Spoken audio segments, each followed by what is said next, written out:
What is up, everybody? We're back with part 2 of our week 4 preview. We got 5 more games to look at today. As always, joined by my brother, Brian. Brian, I wanted to ask you, any buy low targets? I know everyone, it's hard to buy low anymore because everyone is a lot of people are very well informed these days, but any buy low targets you're looking at? Yeah, I think there's a couple of running backs that are kind of easy if you believe in, the talent and the situation, which I don't think that has changed much. As Josh Jacobs and Saquon Barkley. Honestly, I think either one of those guys are decent buy low targets, especially given the state of the running back in general. I think trading maybe one of these waiver wire guys, Jerome Ford, Zach Moss. I'm totally blanking on one of the other ones, but if you could trade one of those guys into one of, Mostert. If you could trade one of those guys, Mostert, I don't think I would do straight up. Maybe for Saquon, I don't know. I just feel like Mostert, I want to get away from him a little bit because he makes me nervous. But the dude is RB1 on the year, so that's why I think you should be able to get a little more than that. But if you really want to get away from him, then I think those are great trades. Yeah, one I always look at is I love targeting when people draft. Last year it was DeAndre Hopkins. I drafted him in our league, but just guys that are going to miss time. Austin Eckler's one that I'm really looking at because I don't think there's a good chance he doesn't play this week. We don't know for sure, but then the Chargers have a bye in week 5. So it's you can go to the Eckler manager who's probably started poorly. Maybe he's not, but potentially started 1-2, 0-3, and be like, hey, Eckler's out this week. They're on a bye in week 5. Are you really going to survive 2 more weeks of potentially not winning? You need players. Here's Mostert I would trade Mostert for Eckler straight up, easily.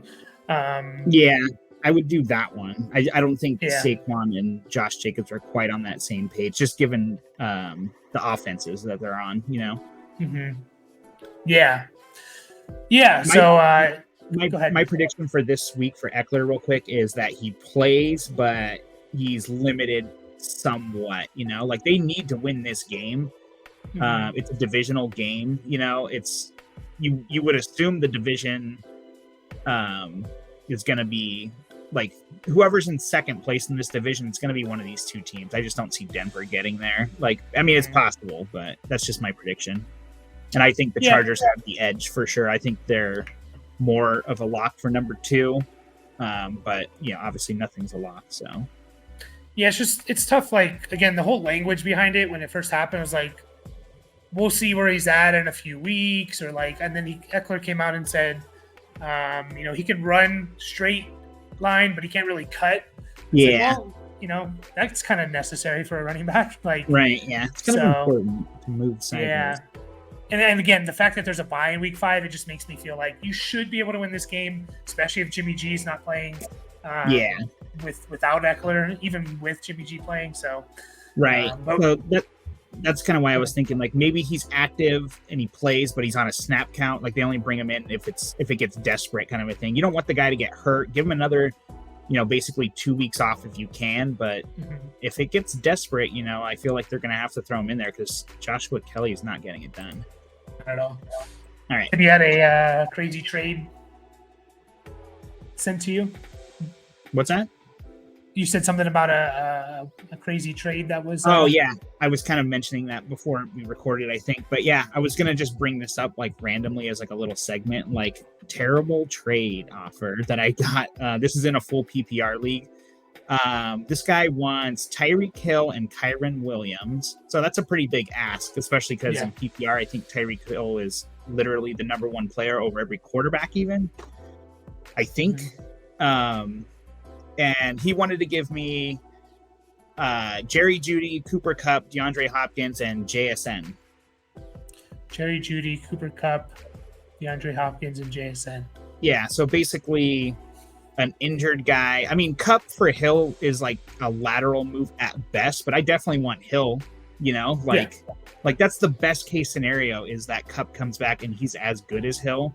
So that's whatever. And it's and you want like I don't need receivers like really in this league. And it's like I don't think Jerry Jeudy, Hopkins, and JSN, especially the way they've been playing, it's like how is that attractive at all, for the guy who gets all of the snaps for the Rams running game kind of a thing, like, so I don't know. I just thought that was like a little ridiculous. The funny thing is he proposed it and then he withdrew it like 2 hours later. Maybe he just like felt like, man, this is bad. Like I didn't even get a chance to respond to it because I was at work, but it was just kind of funny. Like he took it off the table. Yeah. Almost like he didn't want to do it. Like, but it's kind of like, what the hell, man? Yeah, that's interesting. That's an interesting one. Keenan Allen is actually the number one PPR player to start the year in the first 3 weeks by 0.6 points. It's Keenan Allen over Tyreek. It could depend on slight differences. Oh no, I actually have Tyreek Hill as number 4 overall, so it must have changed. He was number 1 overall before last week. I figured Keenan Allen would be up there for receivers, but that means there's only Keenan Allen and 2 quarterbacks probably in front of him in Yahoo standard overall? Scoring PPR. Oh yeah, Yahoo. Yeah, overall, which is crazy. Yeah, according to Fantasy Pros, I think they do 4 point per passing touchdown. It's Keenan Allen, Tyreek Hill, Raheem Mostert, Justin Jefferson, Devontae Adams. Kirk Cousins is the first quarterback at number 6 overall. Okay. But anyways, we'll get into these matchups again. We're kind of going over the fringe players. We'll leave out the obvious guys, and we base everything off of half PPR. We'll start with the Steelers at the Texans. Over under 42.5. Steelers are favored by 3. Yeah, I mean, you're not starting Kenny Pickett. You're starting George Pickens, I would say. Yep. Unless there's no, you don't have a objection with that. Nope, you're firing him up. Yep. No one else in the receiving core. Najee Harris, I think, is given the state of the running backs, and this is literally probably his best matchup he's going to have all year long. I think you kind of have to roll him out there. I don't know, like some of these waiver wire guys, Brian, like Jerome Ford. I think we talked about it, but Jerome Ford over Najee. I think we said Najee, right? Yeah, I said Najee. Yeah. Ford has a difficult matchup anyway, so. Yeah. Achane over Najee. Yeah, I think I did say I like him over Najee. Well, I think he's kind of one of those, situational players. Like, do you need the upside? If not, if you need the upside, go with Achane. If you need like the floor, the safer floor, play Najee. Yeah. What about Zach Moss? I really like Zach Moss. Yeah. So Zach Moss. I mean, the dude plays 100% of the snaps, or I don't know if that number is actually true, but like, let me look that up. No, it basically is. Yeah. Yeah. I mean, he's out there all the time, and this might be your last week of it if Jonathan Taylor comes back. So just ride the train, man. Like, the dude is awesome. I hope that Jonathan Taylor gets traded or he just stays on IR or whatever, and we could just keep getting Zach Moss, which is like the craziest shit that I can think of right now. Like, if I would have said that to myself 4 weeks ago. Yeah, it's 76% last week, but I think he had like every carry, so it doesn't really matter that he's not playing 100%. He's getting every carry. Yeah, 30 carry. And, 3-4 targets in the last 2 weeks, 3 or 4 targets, that is. So it's like just a little bit of icing on the cake. You've got to start him. Yeah. But yeah, with Najee, I think, like, again, you drafted him as like your RB2, hopefully. If he sucks this week, then you can kind of just move on from him. But I think you're going to get a good week from Najee. I really do. I think this is going to be like a solid, 14, 15 half PPR points, in my opinion. I think this is the week. Jalen Warren, PPR, let's say. I know we talked mostly half PPR, but. Yeah. I know we kind of talked about him. I brought him up last week as like a low-end flex play in PPR, which I think still stands, I guess. Like, he only had 4 targets last week, but that's okay. He had 6 each of the previous 2 weeks, so I think that's he has a decent PPR floor. Half PPR I'm avoiding entirely, and standard, of course, avoid. Yeah. And what about Pat Freiermuth? Like, this is why I don't draft these tight ends in this range. Like, because you can get seasons like this where it just doesn't make a difference. Yeah, he's tight end 9. That's 6.4 points a game. Like, Yeah. it just doesn't make a difference. But he did catch a touchdown. Like, are you just rolling him out there because you probably drafted him as your starter and you don't want to hold 2 tight ends? He's not worth getting another guy. Like we kept using Gerald Everett in the previous video. Like, are you starting him over these guys? And it's like, I wouldn't drop Freiermuth to get Gerald Everett because I think they're going to have like a somewhat similar role, you know? Like, like start Pat Freiermuth. Yeah, I agree there. So on the Texan side, what about CJ Stroud? Like, if you have Stroud or I think he deserves to be on rosters at this point, but like, let's say you have Joe Burrow or CJ Stroud. What are you doing? Joe Burrow at Tennessee has kind of killed you in 2 weeks. CJ Stroud, I think he's killed QB 13 on the year, and he only has 4 touchdowns. Yeah. Which is pretty impressive because 4 is not, obviously 3 weeks, do the math. It's less than 2 a game. So, like, it's pretty impressive to be at QB 14 is what I'm seeing now. Mostly because he's just throwing the hell out of the ball. So, would you start him over Burrow? You know what? That's such a weird thought, but yeah, I think I would, honestly. Like, he's playing really well, and I don't see a reason not to play him over a not healthy Joe Burrow at this point. Obviously, Joe Burrow's got the better playmakers, like, on paper or whatever, like better running back, better receiving core. But I mean, dude, these guys are getting it done, like they're not playing poorly. And even last week, when he only threw 30 times, he still had a great game. He still put up 280 and 2 touchdowns. So that's important to mention is that was a game where they were kind of blowing them out. I think it was a little bit closer than the final score most of the game, but like they were in a game script that you would think would not favor a rookie quarterback in throwing, but they still threw 30 times. Like the fact that they're doing that even when they have I think they were winning that entire game basically, is very intriguing to me. Like, he has the second most dropbacks in the NFL to start the year. He's doing stuff like we don't see from rookie quarterbacks very often. Like, he's doing Justin Herbert type stuff, like averaging, over almost 300 yards a game, like that's really impressive stuff. So I would start him over Burrow. Burrow's just so limited. We'll talk about that game later, but he can't do any, no bootlegs, and he can't do anything. Like, I liked Stroud going into the year. We talked a lot about rookies in the offseason because of the dynasty aspect. And I liked Stroud as like my QB1 until Anthony Richardson basically like destroyed the combine, which I know like it was kind of like, actually that's not true. It was really when Indy took him 4th overall. It was like, okay, they're buying in, I'm buying in. Like, obviously fantasy versus real life has been great. Like, I liked Stroud over Bryce Young, and it was probably just like a little bit of the bias, the size and stuff. Like, I think Bryce Young's just going to take a little bit longer to come along. Like, but Stroud's looked great so far, which is awesome. The Texans might actually have a quarterback. Yeah. Tank Dell, I think, is you're starting. Well, I guess we should look at him a little bit more. Like, Tank Dell, would you say, and I say in 3 wide receiver leagues, he's starting. In 2 wide receiver leagues, like if you're choosing between, let's say, Tank Dell and Ayuk, Brian, if Ayuk plays, who are you starting there? I think I'll still start. I think I'll start Ayuk. I think the matchup really favors him. I think Debo might not play. There's a chance. Yeah, a good chance he might not play. Still the news as of right now, but yeah, I think Ayuk. I don't think Dell's quite there yet. And we kind of mentioned a few times, like, there is a little bit of a wide receiver carousel going on over these first 3 weeks in Houston. So, between Robert Woods, Tank Dell, and are you? Sorry. No. Nico Collins. What about like Tutu Atwell or Chris Godwin? Would you start Tank Dell over those guys?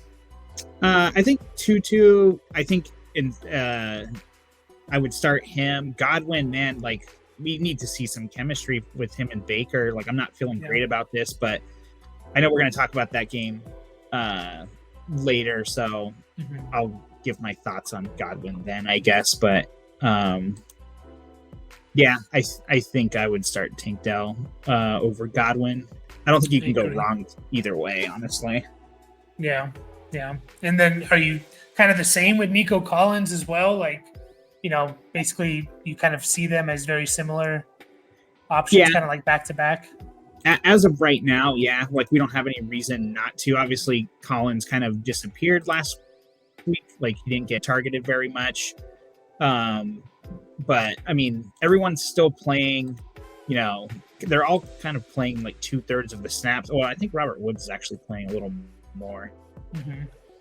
Pulling him up here real quick.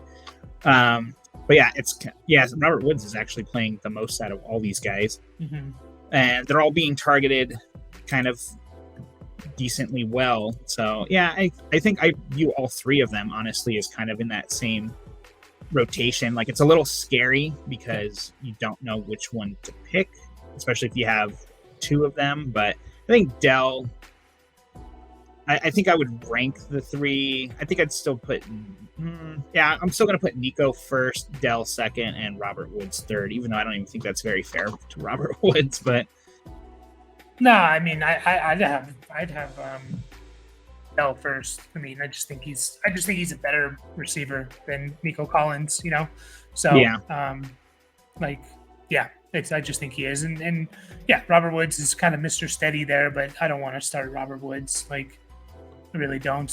Like his ceiling is kind of like 6, like what he had week 2, like 6 for 74, and he can catch a touchdown, of course, but in terms of like without a touchdown. So what about Dameon Pierce? Had a startable game last week because he scored a touchdown, but he's definitely been a disappointment this year.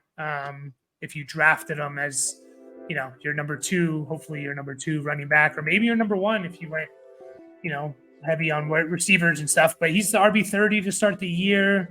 Again, like he scored a touchdown last week, but it's still, without that, it was very alarming. Only 60 total yards with 3 catches, but he had 2 touchdowns. Am I seeing that right? No, 1 touchdown. No, just 1.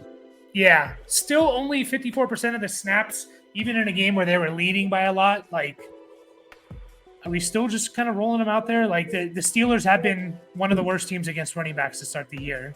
Yeah, I did see that. I think you're starting him as a low end number 2 guy, or maybe even like a high end flex. I don't feel great about it because, like you said, like he's like even like a game where you thought it was very favorable game script wise, like still only playing like half the snaps. Like So I'm definitely worried about Dameon Pierce for sure because they're getting it done without him, which I think that's what we didn't really expect was Stroud to be as good as he is already.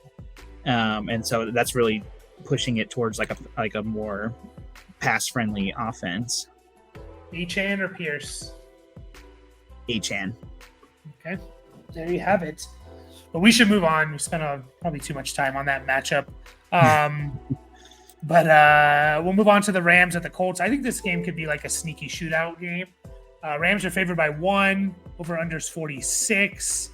With the Rams, I still not starting. Okay, let's say you have Stafford and Burrow. Are you starting Stafford over Burrow? Oh, man. I don't know. It's tough. I'd probably start Burrow. Well, let's say you started off 0-3 mostly because of Burrow and you need a win. Like, are you starting Stafford then? Like, I need this 16 points at least. Yeah, I'm spite dropping Burrow at that point. No, I'm just kidding. Yeah, you know what? It's probably better if you just stream a quarterback this week over Burrow if possible and just see what happens this week. See if he looks less hobbled. See if they get it together. Yeah, I guess I would start Stafford over Burrow. Yeah. And I think the Rams are pretty easy. Kyron is a start. Puka is a start. And I think Tutu Atwell should be a start. Like, he's the wide receiver 12. Yeah. Again, like, if Puka wasn't there, we'd be talking about how wonderful Atwell is. Like, I don't see how we can not start Tutu Atwell at this point. He has eight or nine targets each of the first 3 weeks. Yeah.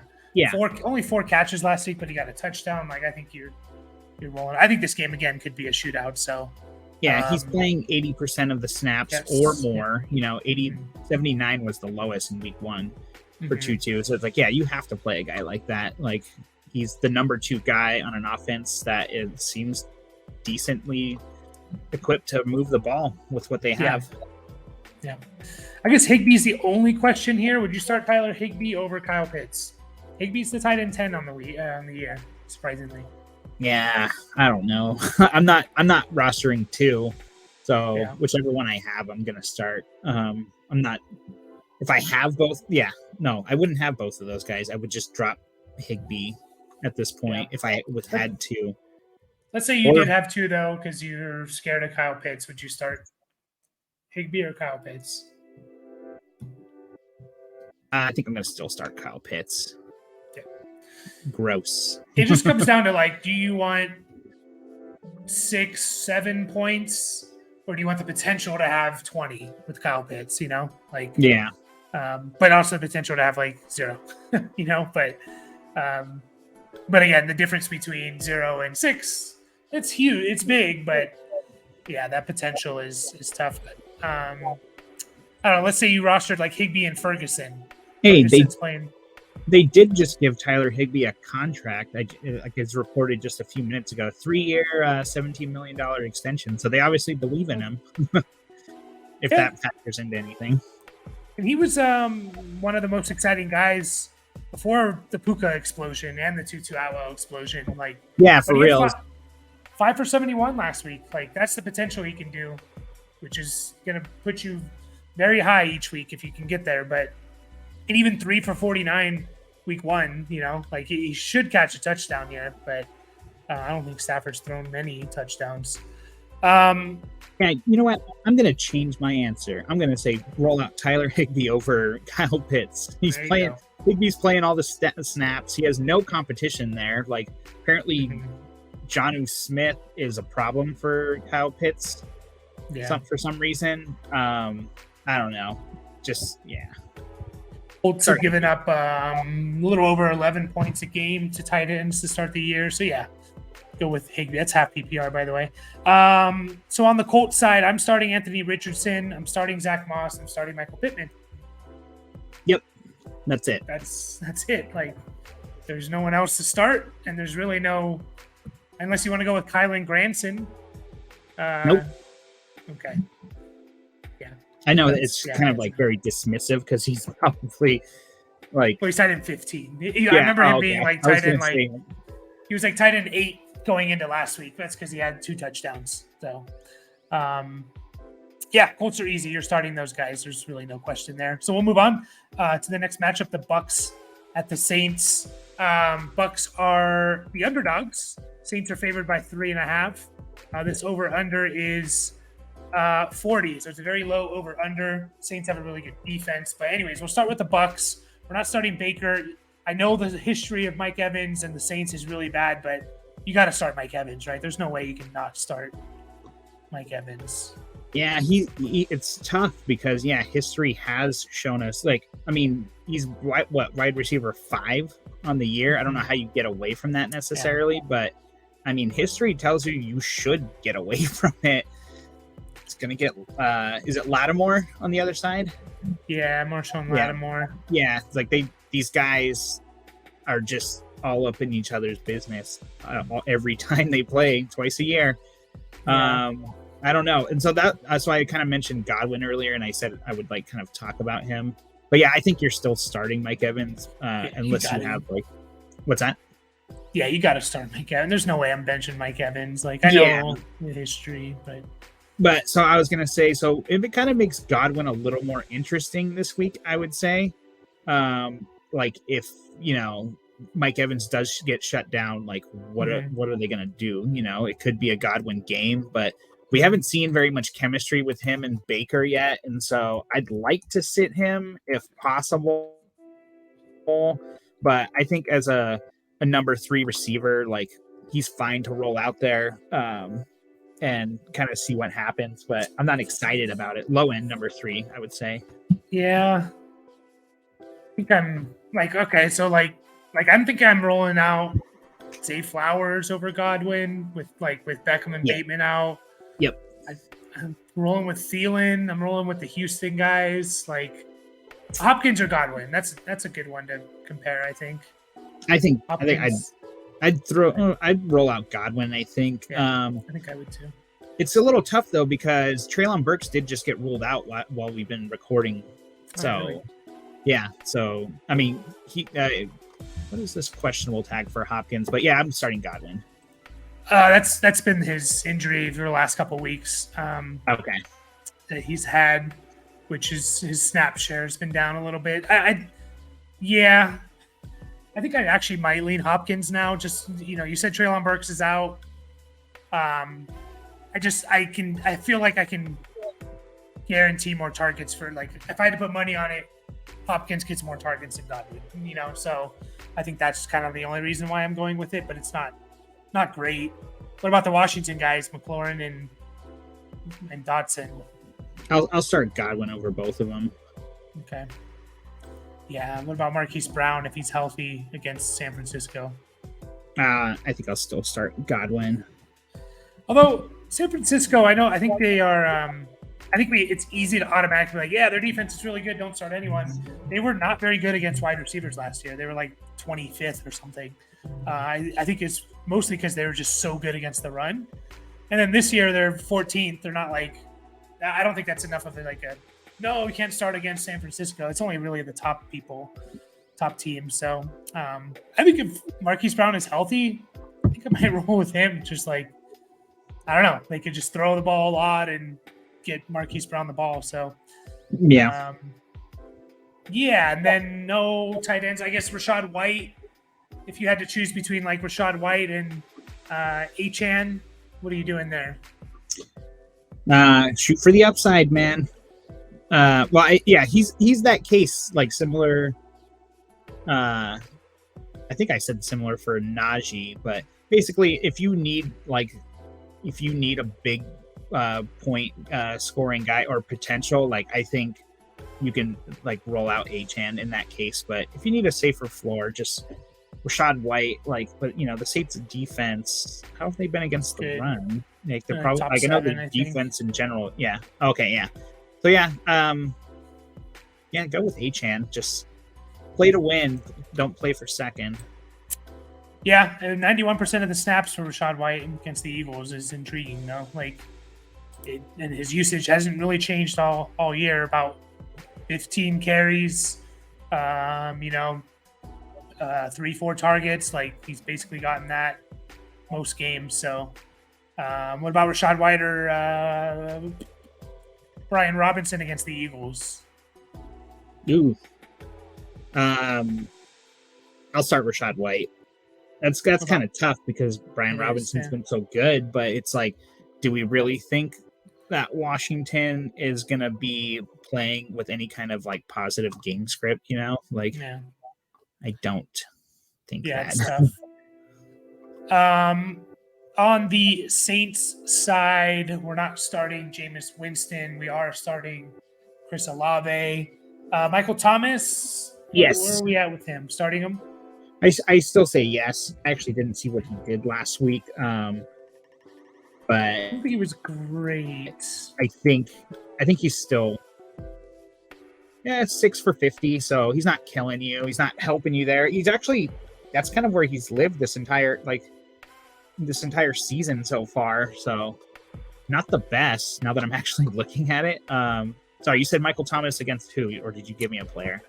I didn't, not yet. But I mean, that's 6. Yeah, he hasn't. He's had a safe floor. 8.5, 9, 8 points in half PPR. I do remember. I might be misremembering this a little bit. I do remember him having a really good connection with Jameis Winston at the beginning of last year, but that was cut short by injury on both of them, I think. Mm-hmm. So that could be something. Well, if you're choosing between in the same game, Chris Godwin or Michael Thomas. Ooh, I think I'll start Godwin because I think he has a good chance to be the target leader in Tampa Bay, given the Lattimore Evans situation. Okay. Michael Thomas or DJ Moore? Michael Thomas, or sorry, Yeah. yeah. Oh, geez, yeah. I'll go. Oh wait, no, they're playing Denver, right? Oh, geez. Yeah. Now this is a good one. Yeah. Flip a coin. Yeah. I'll go with DJ Moore on upside. Like we haven't seen any upside from Michael Thomas this year. We have with DJ Moore at least a 100-yard game and a touchdown game. So Yeah. DJ Moore. No competition either with DJ Moore. Like Thomas does have a lot more competition with Olave, and now Kamara's back, who I think is probably the next guy we're going to talk about. Yeah, so we'll get to and Rashid Shaheed. I like him, but it's just tough to start him. You know, like it really is. Maybe during bye weeks you can get away with it, but tough to know when to start Rashid Shaheed. So, what are we doing with Alvin Kamara coming back from his suspension? We just starting him up. Yeah, I am. Like RB2 expectations, RB1 upside. No one's done anything while he was gone to like take his job away. He has history with this team. He knows how to play against them. Yeah, I think you just got to fire him up. I don't even think there's much of a discussion there, honestly. Yeah, I think the fact he's not coming back from an injury makes it pretty easy to just throw him in there. Yeah, and you know his biggest competition was Jamal Williams, and Jamal Williams is obviously not there. So, yeah, I like that. So I think that's it for this game, right? We touched on everyone for this. Olave, Thomas, yeah. So yeah, Taysom Hill, you want to start him? No, because I have started him the last couple of weeks in a few different leagues, like out of desperation, and it has not worked out. So no, I do not want to start Taysom Hill. You just don't know when to start him. Like he's the perfect best ball tight end, but you just don't know when to start him. So we'll move on. We got two more games. Commanders at the Eagles. I think this one's pretty easy for the Commander. Well, more for the Eagles side, but the Commanders, like obviously you're not starting Sam Howell. You probably have to, like, what are we doing, Brian Robinson? Are we just kind of throwing him in there? I know we mentioned him a couple of times. Did we say Achan or Brian Robinson? I don't know if we said that one, but I'm going with Achan, which is kind of crazy to think about because Brian Robinson's been pretty good so far. But I mean, they're playing Philly. They're going to be playing from behind. It actually says his matchup is a little bit better than I thought. But I just don't see him being as involved. I could be totally wrong on this because they have been like throwing him a few passes here and there. Or was that just week one? Yeah, so week 3 had a 37% snap share. And that was the only game where they got blown out. So I don't know if they took him out halftime, if it was more Antonio Gibson, and the Eagles are considered, I think Fantasy Pros bases, I don't know what they base it off of, actually, their matchup ranking, but Eagles are the number 1 team against running backs so to start the year. Only given up 27.8 points total in 3 weeks. For some reason, Fantasy Pros has their matchup as like a 4-star matchup. Yeah, I don't know what they that. Yeah. I don't know what they base it off of. If it's like last year, still like not enough information for this year. Yeah, because Eagles were middle of the pack last year, but yeah, I don't know. That's a strange one for sure. Yeah, I kind of want to get away from Brian Robinson. Like, it just feels like a bad game incoming type of thing. Like, he could be down. Eagles are tough. You know, he did still have 10 for 70 against Buffalo. A little worried about him. But again, given the state of running backs, you probably, a lot of people are going to be starting. Like, would you start him or Pacheco against the Jets? I mean, that's so close because the Jets are not a good matchup for running backs either. I'll go with the better offense there. I'll go with Pacheco. Mm-hmm. Yeah. I kind of view them very similarly. So, I'll go with the better offense. I'm much more. I see Kansas City being in the red zone many more times than Washington. So the touchdown upside is definitely in Pacheco's favor. What about Brian Robinson or Jerome Ford? I think I'm going to fire up Ford there, just because he's so involved. Seems like he's almost game script proof. Like from what we've seen over these last 2 weeks, like they're going to use the hell out of this guy. Yeah, I agree. I was actually kind of surprised. I think Jerome Ford is actually only playing like 50. Yeah, he's only playing like 40. 40 week one, but that one was a little. Last week it's a little unbalanced because they were blowing out Tennessee, I think it's who it was, and they put in like Pierre Strong played like the entire like fourth quarter. Oh, okay. So it's a little like it's not quite as extreme, like 56% he was last week, but if it was like a close game, it probably would have been like closer to 70 or something. Because I thought the same thing, and then I went and like looked, and I was like, Pierre Strong got all the garbage time drive. So no, I agree. I think just Cleveland's offense is better. They're going to be more chances to be in the red zone. So make that a tiebreaker. You should have already dropped Antonio Gibson after last week. Definitely after last week, probably before that too. Then the receivers, like I'm not dropping Dotson. He's getting close. He's getting close to like 1 or 2 more weeks of this. I might be dropping Jahan Dotson, not because I don't like him, but just not using him. They throw too much to the running backs and tight ends. So I'm definitely not starting Dotson. I don't think there's really any question there. No. Terry McLaurin though is still like he's not doing well, but he is still like kind of like the leader on this team in terms of targets. Like, where are you at with Terry McLaurin? I would say this in 2 wide receiver leagues, I don't think McLaurin's a starter. No, I agree with that. I'm starting the Houston guys in front of them. Yep. Who else? Godwin in front of them. DJ Moore in front of them. Hopkins. Yeah, Hopkins, especially because Burks is already ruled out with a knee injury. So I'll throw Hopkins in there too. Like I like Terry McLaurin, but I don't know what to do with him sometimes. Like he's a tough one. Like he's not an auto start for sure. No, this team is just not throwing enough to them. Like there's just not. Yeah. Like 6 targets is not enough for a team that's, I don't think, a very good team. It's just not. So I'd even take Addison over, like start Addison over McLaurin. Sure. Just because I think they're going to get very similar targets percentage, and I want better offense. So it's tough. It's tough. Tough in the streets, as they say. Logan Thomas, I don't know if he's playing or not, but he's intriguing. Just keep an eye on him. Don't start him this week, but keep an eye on him. See what he does.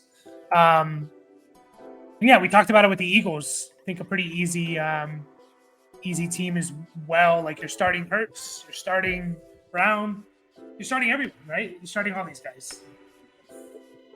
Yep. You're starting Swift, you're starting Goddard, you're starting Devontae Smith. Yeah, you're starting all of them. They're easy. Yeah.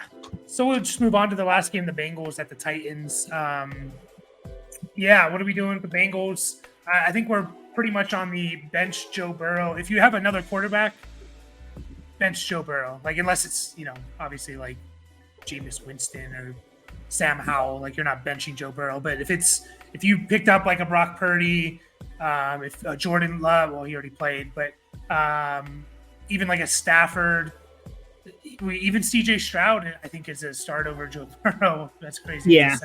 Yeah. We mentioned that one earlier. He is. Yeah. I think so. Yeah. Then these other guys, like you're not benching Mixon. He's actually been doing pretty well this year, I believe, to start the year, and they could rely on him a little bit more. It is against the Titans, and they're very good against running backs, but I just think the volume of Mixon and the running back situation, you got to start him. RB15 on the year. You got to start Jamar Chase. I think what about T. Higgins? What are we doing, T. Higgins? If we're that worried about Joe Burrow, should we be worried about T. Higgins, or you just hope he I mean, throws? Yeah, I mean, you can't get away from a guy who plays as much as him, who we've seen be as good as him.